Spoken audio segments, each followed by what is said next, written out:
It's Tuesday, January 23rd, and we are so thrilled to have as our guest today, Terry McMillan. Mark Fitzpatrick is away for a week, but Paul Blackman here, and I'll try to fill in. Terry, you were fantastic in your presentation. I'm going to assume this isn't the first time you've given a talk before a group. That this is the first time? Not the first time. No, but this is an emotional group to me because I remember Kansas City so well. I love the town. You, for those who are not familiar, Terry came from Coral Gables, Florida, where he was an All-American, right? Yeah. Yeah. Terry was third or fourth string at Coral Gables. Ended up at Joplin Junior College, now Missouri Southern. Dan Devine found him, and he was the quarterback of the 1968 Gator Bowl team and the 1969 Orange Bowl team. You have great memories of those teams, don't you? I do. Kind of like life, you get highs and lows. Alabama game, we won 35-10. We lost to Penn State 10-3. I tell people often that I was the only quarterback in NCAA history that has been the most valuable player for two different teams in two different bowl games. The interceptions speak for itself. You took a lot on yourself for the interceptions, the Orange Bowl. First of all, you didn't throw all of them. I believe at least Chuck Roper threw one or two. I don't know if Kirk Farmer got in, but you had a few. But what people don't realize is that none of those turnovers, none of the interceptions, turned to any points for Penn State.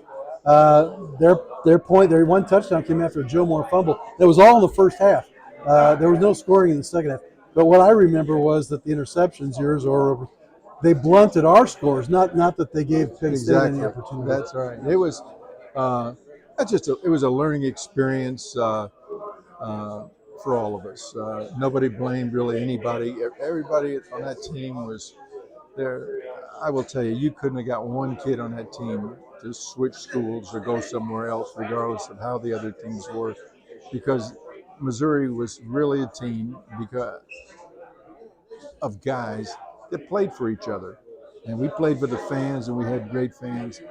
But teamwork is something that you learn from guys like I got to play with. So many of the guys on the team back then were from Kansas City or St. Louis or rural Missouri.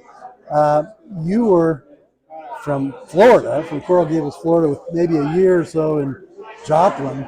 Was it a big transition to live in Columbia, Missouri at that time? I don't know. I was so welcomed there. I came in. They put me at the back of the group, and they let me work my way up.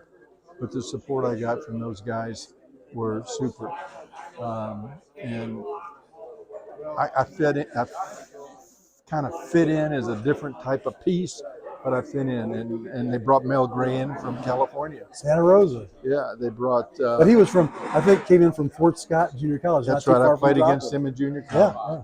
But with guys like him, you throw a ball 5 yards and he runs 75. That kind of looks good for the quarterback. His yak was good. Right? There you go.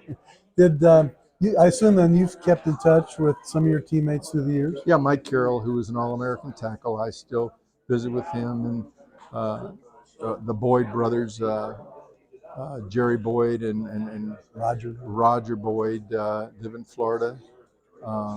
They kind of adopted me into their family. They got I think 5 or 6 brothers, and they just put me right in there. So now, a couple other things before we cut this off. One, you were in the insurance industry for many years after your football career. I came back from Canada after a short stint up there. Gary Barnett and I actually sold insurance together. Wow. In a little agency in Columbia. And who would have thought that you both be guests of the Tiger Club? I'll tell you what, great memories. Last thing I want to ask you is any thoughts you may have on the current Tiger football program under Eli Drinkwitz? I'm just impressed. I mean, what I think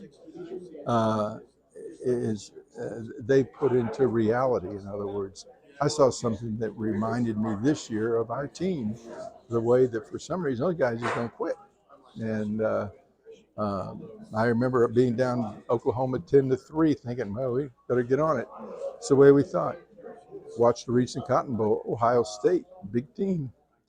But this team stuck together. Missouri's team did. And as a team, they won that ball game. And so you still follow the Tigers? Oh, yeah, I do. Even though you're in the Dallas area, right? Yeah, I don't make it to too many of the bowl games anymore just because of the crowds and stuff. Right. But that's what you get when you get up in the 70s, right? We can't That's make right. it everywhere. But you are still a true Tiger, MIZ, right? I'll never forget this school and what it's meant to me, and the great guys I got to play with. We can't thank you enough, Thank Terry, you. for coming up. I mean, for everybody, Terry doesn't live here in town. He drove up from Dallas in bad weather just to be with us. So we thank you so much, and maybe we'll do it again sometime. I'd love it. Great.